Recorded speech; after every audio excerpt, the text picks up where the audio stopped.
Eu já falei para vocês em muitos vídeos aqui que você deve usar um repertório, ter um dado, fazer uma alusão na sua redação. Isso não é novidade para você, tá?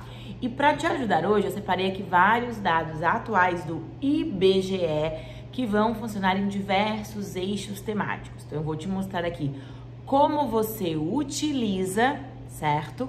E alguns dados aí para você acrescentar ao seu repertório, tudo aquilo que você conhece para que você possa usar na sua redação, seja do Enem ou seja de concurso público também. Oi, meus amores, tudo bem? Eu sou a Chay, prof de Português e Redação aqui do Português Sucesso, e eu tô sempre aqui pra vocês, desculpa eu estar muito rouca hoje, com muita dica e tudo que envolve aí língua portuguesa e redação para concurso e também pro Enem, tá? Assim como eu corrijo as redações, e aqui embaixo você tem o meu curso e você sabe que você pode ter a sua redação corrigida por mim, eu vou trazer pra vocês como você deve citar o IBGE e também alguns dados aí para que você lembre e tenha na sua cabeça, para que você possa chegar lá na hora da prova, lá na hora do seu concurso, FCC, FGV, funciona para tudo isso, e que você possa citar. Enquanto eu espelho a nossa tela aqui, deixa seu like, ativa a notificação, fica por dentro do canal, porque toda semana tem vídeo novo para você e eu sei que você já sabe disso. Agora que eu tô aqui no cantinho da tela, expectativa, realidade aqui junto com vocês, a gente vai pensar assim. Citação na redação, tá? Citação. Você usa quando, né? Introdução, desenvolvimento, conclusão, tá? Que são sempre importantes. E o que eu posso citar? Quais são os dados? Quais são os tipos de citações que eu posso fazer, né, Chay? Que é bem importante eu entender. Pode ser dados estatísticos, né? Quando a gente tem, às vezes, um gráfico, né? Metade. Às vezes a gente tem aqueles de barra, né? Que a gente interpreta para poder utilizar na redação, que traz a própria prova, traz. Eu tenho exemplos quando eu tenho uma situação que aconteceu e eu trago ela para exemplificar uma coisa que sempre acontece, uma permanência de um problema no Brasil, por exemplo. Tem as pesquisas, né? Tem fatos comprováveis. Eu trago uma porcentagem, eu digo que houve um crescimento na porcentagem de evasão escolar do Brasil, por exemplo, e eu tenho como provar aquilo via IBGE, via fato, via dado. Né? Tem citação, tem depoimento de pessoas especializadas no assunto. Eu vou falar de educação, posso fazer Paulo Freire, por exemplo, né? Tem pequenas narrativas ilustrativas, eu posso fazer uma citação aí de um livro. Tem alusão histórica, um tempo, um recorte na história, né? Eu posso falar do Brasil colônia, eu posso falar do governo JK, eu posso falar de fatos, situações que já aconteceram no Brasil enquanto história, marcos, né? E eu posso fazer comparação entre fatos e situações. É o menos utilizado aqui pela gente, né? E de tudo isso, a gente tem que ter certeza daquilo que a gente traz. E o IBGE, tá? Que é o Instituto Brasileiro de Geografia e Estatística, traz a situação brasileira pra gente. Traz quantas pessoas estão na escola, mais homens, mais mulheres. Traz o mapa da fome, né? Fala do mercado de trabalho, tá? Vai falar de discriminação, vai falar de todos os assuntos aí que a gente tem hoje permeando a nossa sociedade. Para te ajudar a citar, eu trouxe alguns dados bem interessantes que vão funcionar com certeza para o seu tema, tá? A gente tem aqui saúde, né?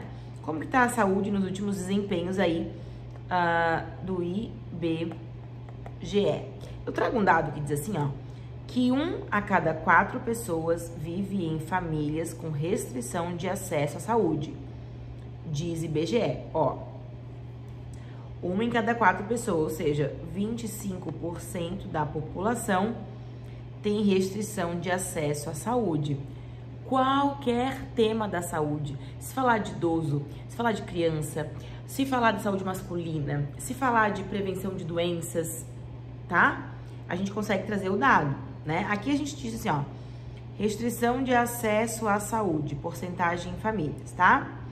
Aqui, medicamentos e serviços de saúde, que às vezes a pessoa tem acesso a comprar o medicamento, tá? Já tem acesso a uma parte da saúde, mas não tem acesso a sistema, né? Ó, aí a gente tem o total, né?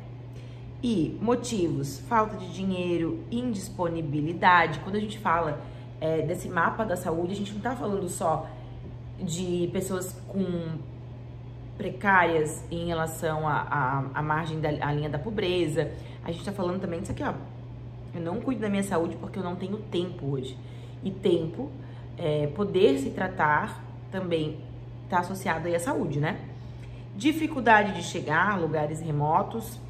Outros motivos, muito simples aqui, fonte IBGE. Então, a gente pode colocar lá na redação que, segundo o IBGE, né, quase 1/4 da população não tem acesso à saúde de qualidade no Brasil. Ó, vou até escrever aqui pra vocês. Deixa eu ver se eu consigo escrever nessa partezinha de cima aqui, ó. Poderia começar assim, ó. Segundo o IBGE, 1 a cada 4 brasileiros não tem acesso à saúde de qualidade no país. Nesse sentido, aí coloca a tese. Ficaria perfeito. Mas vamos de mais dados, tá? Um dado ainda de saúde, expectativa de vida. Quanto você quer viver na sua vida? Eu quero viver para sempre. Mas para sempre, não, né? Em 2022, o Instituto Brasileiro de Geografia e Estatística, IBGE, relatou que a expectativa de vida da população masculina chegou a 72,2 e a feminina atingiu 79,3. Que desdobramentos a gente tem aqui, olha só. Saúde masculina, prevenção, tá? As mulheres vivem mais.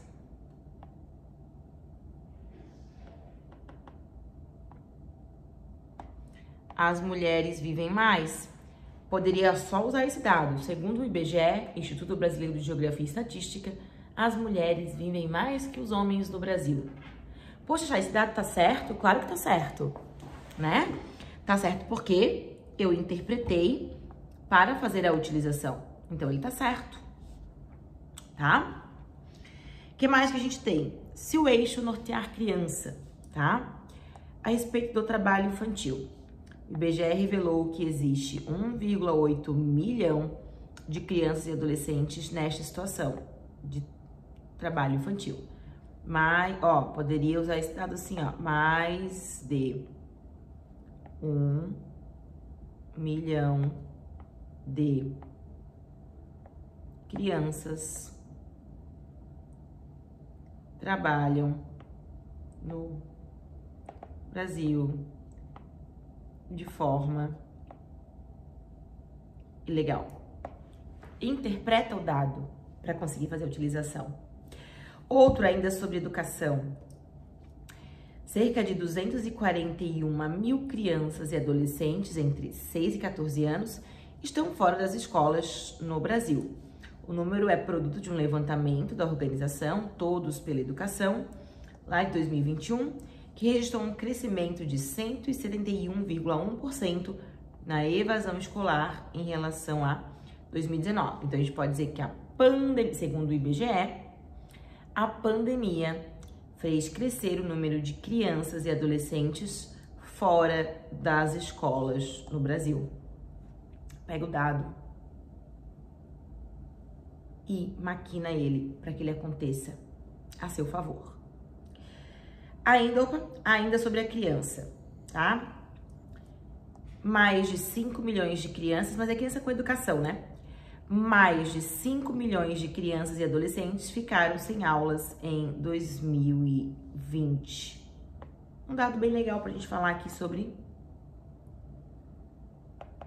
pandemia, beleza? Tenho mais dados. Ó, às vezes o IBGE pode trazer assim, né? Isso aqui lá do G1, que eles pegam, né, em forma de gráfico para interpretar para vocês. De cada 25 crianças brasileiras, 6 não sabiam escrever em 2019, 8 não sabiam escrever em 2020 e 10 não sabiam escrever em 2021. Mostrando que a gente tem aí uma progressão, ó, um aumento. E a gente pode dizer que nos últimos anos, segundo o IBGE, houve uma crescente, né, um número crescente nas crianças que não sabem ler no Brasil, tá? Então, o que eu tô falando aqui pra você? Você vai pegar o dado e você vai interpretar. Você vai pegar o dado e você vai interpretar. Ainda sobre educação, tá? A gente tem evasão, né? Ó, mais da metade das pessoas, aí não só sobre criança, mais da metade das pessoas de 25 anos ou mais não completaram o ensino médio. Olha só, já é direitinho, ó, mais da metade das pessoas. Eu não sei quanto, a partir de 51 já é mais da metade, né? Depois, por quê? Porque o IBGE mostra que a educação brasileira ainda não é para todos. Olha que bonitinho, já deixei prontinho para vocês, ó. O IBGE mostra que a educação brasileira não é para todos, tá? Pois 40% dos brasileiros com mais de 25 anos não têm ensino fundamental. 2/3 das crianças está fora da creche e analfabetismo, que persiste, é 3 vezes maior entre os negros.